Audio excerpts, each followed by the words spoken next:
277वें independence day पर लगभग एक साल पहले प्राइम मिनिस्टर मोदी ने दुनिया को चौंकाते हुए एक घोषणा की। पीएम मोदी ने कहा कि 2047 तक इंडिया एक विकसित राष्ट्र बन जाएगा। 2047 में जब देश आजादी के 100 साल मनाएगा, उस समय दुनिया में भारत का तिरंगा झंडा विकसित भारत का तिरंगा झंडा होना चाहिए। मोदी जी के बाद दुनिया भर के देशों को हैरान कर रही थी, क्योंकि वैश्विक मंदी के इस दौर में जब इंडिया की जीडीपी मात्र 3.7 ट्रिलियन डॉलर्स के ही करीब है, तो आने वाले 23 साल यानी 2047 तक ये 30 ट्रिलियन डॉलर्स तक कैसे पहुंच पाएगी। यहाँ तक कि देश के बड़े बड़े इकोनॉमिस्ट का भी ये कहना है कि एक बहुत ही मुश्किल टारगेट है, लेकिन ऐसा नहीं है कि इंडिया आज जो सपना देख रहा है वो दुनिया में कभी पूरा नहीं हुआ है। इसका सबसे बड़ा एग्जाम्पल हम अपने पड़ोस में चीन को ही देखकर मान सकते हैं, जिसकी साल 2000 में टोटल जीडीपी 1.21 ट्रिलियन डॉलर्स की हुआ करती थी और आज उसी की टोटल जीडीपी लगभग 18 ट्रिलियन डॉलर्स के करीब है, जिसके आगे सिर्फ अमेरिका ही है। दोस्तों, चीन ने ऐसा किसी डिवाइन पावर की बदौलत नहीं, बल्कि उसने साल 2000 के बाद से कंपाउंड एनुअल ग्रोथ को 13% की स्पीड से बढ़ाया है और उसी की वजह से वो देश आज दुनिया की दूसरी सबसे बड़ी इकोनॉमिक पावर बन चुका है। अगर आप ये सोच रहे हैं कि हम चीन की बात क्यों कर रहे हैं, तो आपको बता दें कि इंडिया और चीन की कंडीशंस में ज्यादा अंतर नहीं है। ऐसे में अगर चीन कुछ कर सकता है तो भारत क्यों नहीं। इसीलिए आज की इस वीडियो में हम उन सारे पहलुओं पर चर्चा करेंगे जिसकी मदद से इंडिया 2047 तक एक डेवलप्ड नेशन बन सकता है। इसके साथ ही हम ये भी जानेंगे कि ऐसा करने के लिए इंडिया को कौन से सेक्टर्स को मजबूत करने की जरूरत है और इंडिया इस डेवलपमेंट की राह में कितना आगे बढ़ चुका है। और सबसे जरूरी सवाल कि डेवलप्ड इंडिया बनने के इस सफर में इंडिया को कितनी मुश्किलें आने वाली हैं। तो बने रहिए दोस्तों इस वीडियो के एंड तक। नमस्कार दोस्तों, मैं हूं शशांक पांडे और आप देख रहे हैं वर्ल्ड अफेयर्स। दोस्तों, सबसे पहले हम ये समझ लेते हैं कि आखिर ये डेवलप्ड नेशन होता क्या है। What does a developed nation look like. दोस्तों, डेवलप्ड नेशन की कोई एग्जैक्ट डेफिनेशन नहीं है, बल्कि कोई देश डेवलप्ड है या डेवलपिंग, इसके लिए इंटरनेशनल ऑर्गेनाइजेशंस की तरफ से कुछ पैरामीटर सेट किए गए हैं। जो कंट्रीज इन पैरामीटर्स पर खरा उतरती हैं वो डेवलप्ड कंट्रीज बन जाती हैं और जो नहीं उतरती उसे डेवलपिंग कहा जाता है। अगर इन ऑर्गेनाइजेशंस की बात करें तो इसमें यूनाइटेड नेशंस, वर्ल्ड बैंक और वर्ल्ड ट्रेड ऑर्गेनाइजेशन शामिल होती हैं, जो डेवलप्ड और डेवलपिंग कंट्रीज के पैरामीटर सेट करती हैं। दोस्तों, इसमें डेवलप्ड कंट्रीज का सबसे बड़ा पैरामीटर है पर कैपिटा इनकम या पर कैपिटा जीडीपी, यानी एक देश में पर कैपिटा इनकम कितनी है। अगर डेवलप्ड कंट्रीज में औसतन पर कैपिटा इनकम की बात करें तो वो 12 से 15 हजार डॉलर पर ईयर है, लेकिन पर कैपिटा इनकम के अलावा इंडस्ट्रियलाइजेशन, ह्यूमन डेवलपमेंट इंडेक्स और क्वालिटी इंफ्रास्ट्रक्चर भी एक डेवलप्ड कंट्री की निशानी होती है। यानी आसान भाषा में समझे तो एक डेवलप्ड कंट्री एक ऐसा एडवांस्ड और मॉडर्न टेक्नोलॉजी वाला देश होता है जिसके पास हर तरह का क्वालिटी इंफ्रास्ट्रक्चर मौजूद होता है, जिसकी मदद से उस देश की पर कैपिटा इनकम और जीडीपी में लगातार तरक्की होती है और इस देश के हर नागरिक के पास हेल्थ और हायर एजुकेशन का इजी एक्सेस होता है। आज दुनिया में organisation for economic cooperation and development नाम की एक ऑर्गेनाइजेशन है जिसमें फिलहाल 37 कंट्रीज शामिल हैं और इन्हीं 37 कंट्रीज को आज डेवलप्ड कंट्रीज के तौर पर माना जाता है, क्योंकि ये सभी कंट्रीज उन सेट पैरामीटर्स पर खरी उतरती हैं और इसी ऑर्गेनाइजेशन में शामिल होने के लिए इंडिया ने अगले 25 सालों का टारगेट रखा है। ऐसे में आइए समझते हैं कि वो कौन से रिक्वायरमेंट्स हैं जो इंडिया को 2047 तक एक डेवलप्ड नेशन बनाने के लिए फुलफिल करना जरूरी है। How can India be developed by 2047। दोस्तों, इंडिया के डेवलप्ड नेशन बनने के लिए सबसे पहली रिक्वायरमेंट है उसकी जीडीपी, जिसे 2047 तक 30 ट्रिलियन डॉलर्स तक पहुंचाना है। फिलहाल इंडिया की टोटल जीडीपी 3.77 ट्रिलियन डॉलर्स है और अगले 23 सालों में उसे 30 ट्रिलियन डॉलर तक पहुंचाने के लिए हमारे देश की जीडीपी की एनुअल ग्रोथ रेट 8% या उससे ज्यादा की होनी चाहिए। अगर करंट सिनेरियो की बात करें तो इंडिया की जीडीपी लार्ज इकोनॉमिक कंट्रीज में फास्टेस्ट ग्रोइंग जीडीपी है और आपको जानकर खुशी होगी कि फिस्कल ईयर 2024 में इंडिया की ग्रोथ रेट 8.2% थी, जो रिक्वायर्ड ग्रोथ रेट से काफी मैच करती है। मगर किसी एक साल की ग्रोथ रेट से इंडिया डेवलप्ड नेशन की कैटेगरी में नहीं आएगा, बल्कि इसके लिए रिक्वायर्ड है अगले 23 साल तक कंटिन्यूअस ग्रोथ रेट बनाए रखना। देखा जाए तो इंडिया शायद ये कायम भी रख सकती है, क्योंकि जिस तरह की एस्टिमेशंस दुनिया भर की इकोनॉमिक ऑर्गेनाइजेशंस लगा रही हैं उसके अनुसार इंडिया की जीडीपी इस दशक के अंत तक दुनिया की तीसरी सबसे बड़ी जीडीपी बन जाएगी। साथ ही इंडिया की जीडीपी 7 ट्रिलियन डॉलर्स के करीब पहुंच जाएगी, यानी कि अगले 5 से 6 सालों में इंडिया की जीडीपी करंट जीडीपी दुगनी हो जाएगी, जो इंडिया के 2047 के टारगेट के लिए एक बड़ा पॉजिटिव साइन है। आपको बता दें, यही टोटल जीडीपी ग्रोथ विकसित भारत के लिए जरूरी पर कैपिटा इनकम के रिक्वायरमेंट को भी पूरा करेगी, जिसे अगर हम समझने की कोशिश करें तो 2047 तक विकसित होने के लिए इंडिया को अपनी पर कैपिटा इनकम या पर कैपिटा जीडीपी को $13,000 तक पहुंचाना होगा। लेकिन इंटरनेशनल मॉनेटरी फंड का करंट डेटा ये बताता है कि अभी करेंटली इंडिया की पर कैपिटा जीडीपी एनुअली $2,730 मात्र ही है। इंटरनेशनल मॉनेटरी फंड के इस डेटा को देखकर शायद हो सकता है कि आपको $13,000 का टारगेट मुश्किल लग रहा हो, मगर जैसा कि हमने आपको बताया कि इस दशक के अंत तक भारत दुनिया की तीसरी सबसे बड़ी इकोनॉमी बन जाएगा, जिसका असर पर कैपिटा जीडीपी भी देखने को मिलेगा। इसके साथ ही ऐसा भी कहा जा रहा है कि अगले 5 से 6 सालों में इंडिया की पर कैपिटा जीडीपी में 70% की ग्रोथ देखने को मिलेगी और 2030 तक भारत के हर व्यक्ति की आय $4,000 तक पहुंच जाएगी। ऐसे में अगर हम इसी स्पीड ऑफ ग्रोथ को अगले दशक में भी मेंटेन रखें तो $13,000 के टारगेट को इजीली अचीव किया जा सकता है। टोटल जीडीपी और पर कैपिटा जीडीपी के बाद अगर हम विकसित देशों के कुछ और रिक्वायरमेंट्स को समझें तो हम समझ पाएंगे कि विकसित देशों में जहां एवरेज अर्बनाइजेशन लेवल 80% के आसपास है, तो वहीं इंडिया में अर्बनाइजेशन अभी भी सिर्फ 35% के आसपास ही पहुंचा है, जिसे पुश करके 80% तक ले जाने के लिए हमें नए शहरों को बनाने और पुराने शहरों को बेटर लिविंग स्टैंडर्ड्स के तहत तैयार करना होगा। वहीं अगर पॉवर्टी लेवल की बात करें तो एक विकसित देश की आम धारणा ये भी होती है कि ऐसे देशों में गरीबी छूमंतर हो चुकी होती है, लेकिन ऐसा होता नहीं है, बल्कि आज भी विकसित देशों में पॉवर्टी लेवल 20% है। अगर भारत की बात करें तो भारत में भी करीब 21 से 22% की पॉपुलेशन पॉवर्टी लाइन के नीचे जीवन गुजार रही है, यानी भारत इस मामले में बहुत ज्यादा पीछे नहीं है। मगर इंडिया के लिए पॉवर्टी को लेकर ये टारगेट होना चाहिए कि 2047 तक देश में से गरीबी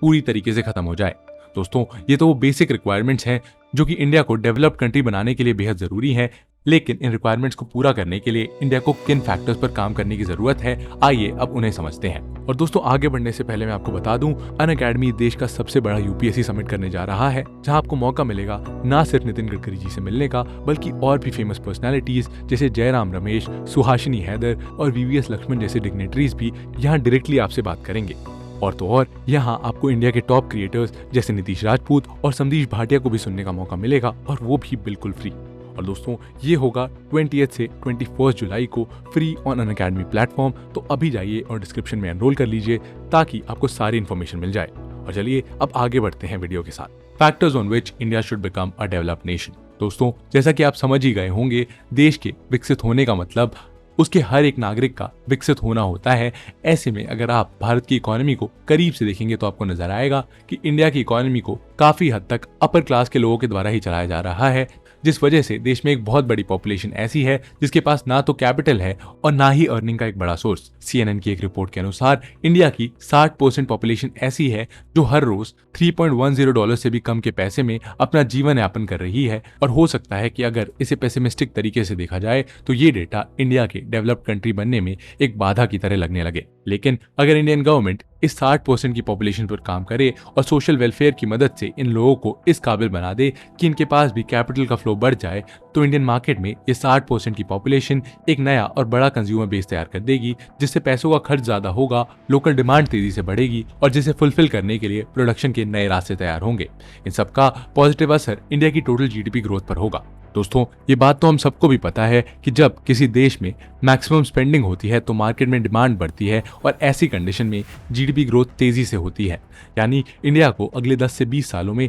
60% की पॉपुलेशन को मार्केट ग्रोथ का सबसे बड़ा फैक्टर बनाना होगा। और दोस्तों, इसके लिए इंडिया को 2 चीजों पर सबसे ज्यादा ध्यान देना होगा, और ये है पहला हेल्थ और दूसरा क्वालिटी एजुकेशन। सबसे पहले हेल्थ वाले फैक्टर को देखें तो दोस्तों, आपको जानकर हैरानी होगी कि इंडिया में हर साल 39 मिलियन लोग हॉस्पिटल के खर्चे की वजह से गरीबी रेखा के नीचे आ जाते हैं, जिसकी वजह से उनकी स्पेंडिंग भी काफी कम हो जाती है और मार्केट डिमांड भी घटती जाती है, जिसका नेगेटिव असर देश की जीडीपी पर पड़ता है। ऐसे में अगर गवर्नमेंट हेल्थ सेक्टर को आम लोगों तक एक्सेसिबल बना दे तो पॉसिबल है कि हर साल करोड़ों लोग हॉस्पिटल के खर्चे की वजह से गरीब ना हो, और इसके साथ ही इंडिया की इन्फेंट मोर्टेलिटी रेट और लाइफ एक्सपेक्टेंसी भी डेवलप्ड कंट्री की तरह बेहतर हो जाए। ऐसा करने के लिए गवर्नमेंट को अपना हेल्थ एक्सपेंडिचर बढ़ाना होगा और आमतौर पे ऐसा देखने को मिलता है कि दुनिया भर के देश अपने यहाँ हेल्थ पर अपनी जीडीपी का 5 से 12% तक खर्च करते हैं, लेकिन इंडिया में ये नंबर सिर्फ 2.1% ही है, जिसे अगर बढ़ाकर 5% कर दिया जाता है तो दोस्तों हेल्थ सेक्टर में भी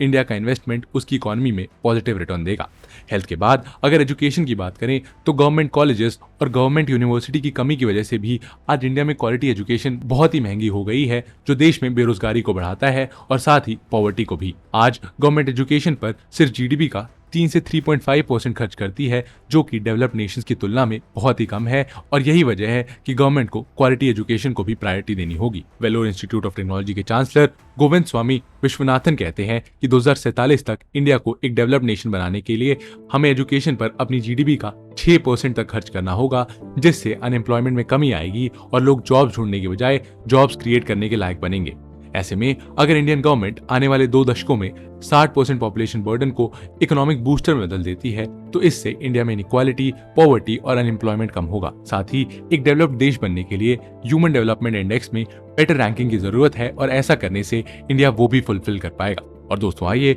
अब पॉपुलेशन फोर्स के बाद दूसरे फैक्टर मैन्युफैक्चरिंग सेक्टर के बारे में जानते हैं। दोस्तों आज इंडिया की जीडीपी में सर्विस सेक्टर अकेले 50% का कंट्रीब्यूशन करता है, और यही सेक्टर आज इंडिया की 30.7% लोगों के एम्प्लॉयमेंट का जरिया भी है। लेकिन अगर इंडिया को डेवलप्ड नेशन बनना है तो उसे सर्विस सेक्टर पर अपनी डिपेंडेंसी कम करनी होगी, ताकि वो मैन्युफैक्चरिंग को बूस्ट कर सके। आज इंडिया का मैन्युफैक्चरिंग सेक्टर इंडियन जीडीपी में सिर्फ 16 से 17% कंट्रीब्यूशन करता है, और इसीलिए बहुत से इकोनॉमिस्ट ऐसा मानते हैं कि इंडिया को एक डेवलप्ड नेशन बनाने के लिए उसे अपने मैन्युफैक्चरिंग सेक्टर को पुश करना सबसे जरूरी है, ताकि जीडीपी में उसका कंट्रीब्यूशन 1/3 हो सके। यानी अगले 2 दशकों में इंडिया को मैन्युफैक्चरिंग सेक्टर में 100% की ग्रोथ हासिल करनी होगी, तभी जाकर इंडिया एक डेवलप्ड नेशन की कैटेगरी में शामिल हो पाएगा। दोस्तों ऐसा इंडिया के लिए करना बेहद मुश्किल भी नहीं है, क्योंकि इंडिया में भी वर्कफोर्स की संख्या बहुत ज्यादा है, और इस वर्कफोर्स को बनाने के लिए ही इंडिया को मैन्युफैक्चरिंग सेक्टर में इन्वेस्टमेंट को बढ़ावा देना होगा, जिसके लिए गवर्नमेंट को मैन्युफैक्चरिंग बेस्ड स्टार्टअप्स को प्रमोट करना होगा। साथ ही हमें ऐसे प्रोडक्ट की मैन्युफैक्चरिंग को बढ़ाना होगा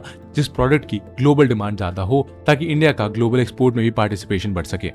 इंडिया के मैन्युफैक्चरिंग के लिए ये समय इसलिए भी उपयुक्त है क्योंकि अभी चीन के थ्रेट से दुनिया भर के देश परेशान हैं, और चीन पर बहुत सारे देशों ने प्रतिबंध भी लगा दिए हैं। ऐसी सिचुएशन में अगर इंडिया चाइना का ऑल्टरनेटिव बन जाता है तो इससे हमारी डेवलप्ड नेशन बनने की राह और आसान हो जाएगी। मैन्युफैक्चरिंग सेक्टर में अगर पॉजिटिव साइंस की बात करें तो जहां दुनिया भर के देशों में फॉरेन डायरेक्ट इन्वेस्टमेंट घट रहा है, तो वहीं इंडिया ऐसी सिचुएशन में भी सबसे ज्यादा फॉरेन डायरेक्ट इन्वेस्टमेंट हासिल करने वाले देशों में से एक रहा है। साथ ही इंडिया ने जिस तरह से बहुत से देशों के साथ फ्री ट्रेड एग्रीमेंट किया है, उससे भी इंडिया के मैन्युफैक्चरिंग सेक्टर के स्ट्रांग होने की बात कही जा रही है। मैन्युफैक्चरिंग के बाद अगर छोटे मगर इंपॉर्टेंट फैक्टर की बात करें तो इंडिया में आज भी वुमेन वर्कफोर्स का सही इस्तेमाल नहीं हो रहा है। दुनिया के बड़े बड़े इकोनॉमिस्ट का हमेशा से यही कहना होता है कि इंडिया को एक डेवलप्ड देश बनाने के लिए उसे अपनी फीमेल वर्कफोर्स को बेहतर करना ही होगा। वर्ल्ड बैंक के इंडिया डायरेक्टर की माने तो अगर इंडिया किसी तरह से अपने देश में फीमेल वर्कफोर्स को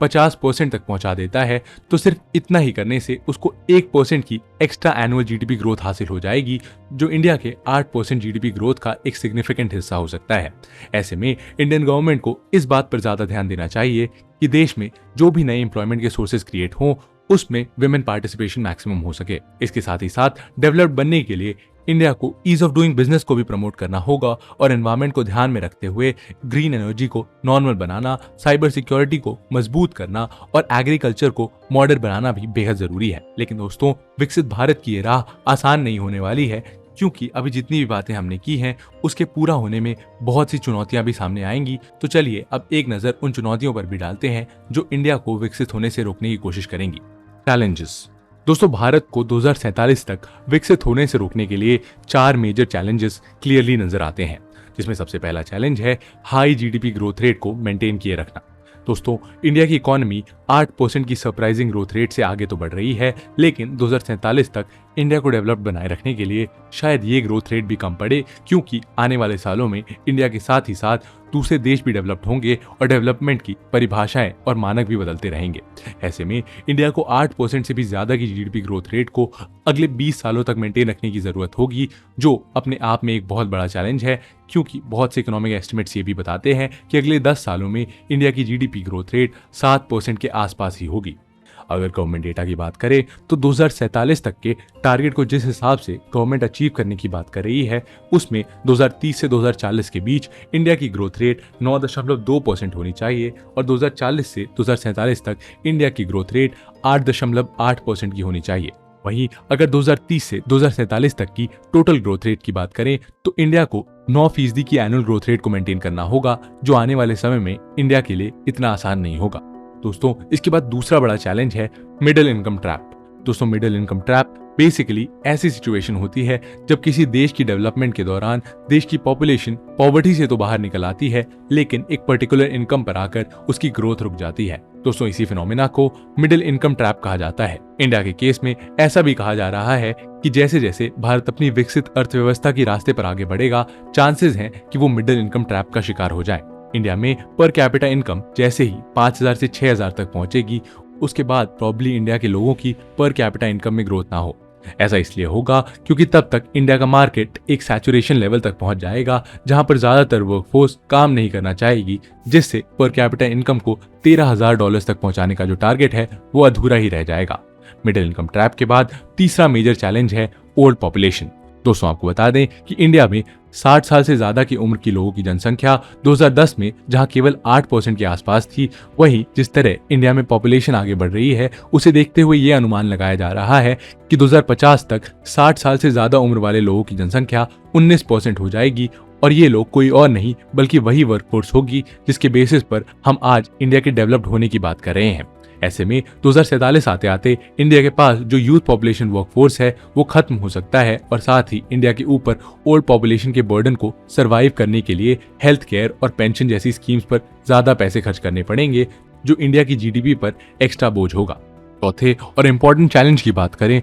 तो इंडिया जिस तरह के इंफ्रास्ट्रक्चर डेवलपमेंट की बात कर रहा है उसके लिए एनर्जी की बहुत ज्यादा रिक्वायरमेंट होने वाली है, लेकिन अगर करंट सिचुएशन को देखें तो इंडिया एनर्जी की रिक्वायरमेंट को पूरा करने के लिए पूरी तरीके से इंपोर्ट पर डिपेंडेंट है। इंडिया ने 2023 से 2024 में करीब 87.7% तेल दूसरे देशों से इंपोर्ट करवाया है, साथ ही 46.4% नेचुरल गैस भी इंपोर्ट होकर भारत में आया है। ऐसे में डेवलप्ड देश बनने के लिए इंडिया को इंपोर्ट पर डिपेंडेंसी का ऑल्टरनेटिव ढूंढना भी जरूरी है, क्योंकि अगर इंडिया ऐसा नहीं करता है तो उसका बहुत बड़ा फॉरेक्स रिजर्व इसी एनर्जी ट्रेड में खर्च हो जाएगा, जिससे इंडिया का इंफ्रास्ट्रक्चर तो भले ही डेवलप्ड हो जाएगा लेकिन उसकी करेंसी बेहद कमजोर होती जाएगी। और तेल के साथ ही साथ अगर हम इंडिया के टॉप 10 ट्रेडिंग पार्टनर्स के साथ इंडिया के ट्रेड को देखें तो उन टॉप 10 ट्रेडिंग पार्टनर्स में से 9 देशों के साथ इंडिया का इंपोर्ट उसके एक्सपोर्ट से भी ज्यादा है, जिस वजह से इन देशों के साथ ट्रेड करने से इंडिया को लगातार ट्रेड डेफिसिट भी हो रहा है, जो साल दर साल बढ़ता ही जा रहा है। ये ट्रेड डेफिसिट भी इंडिया की डेवलपमेंट की राह में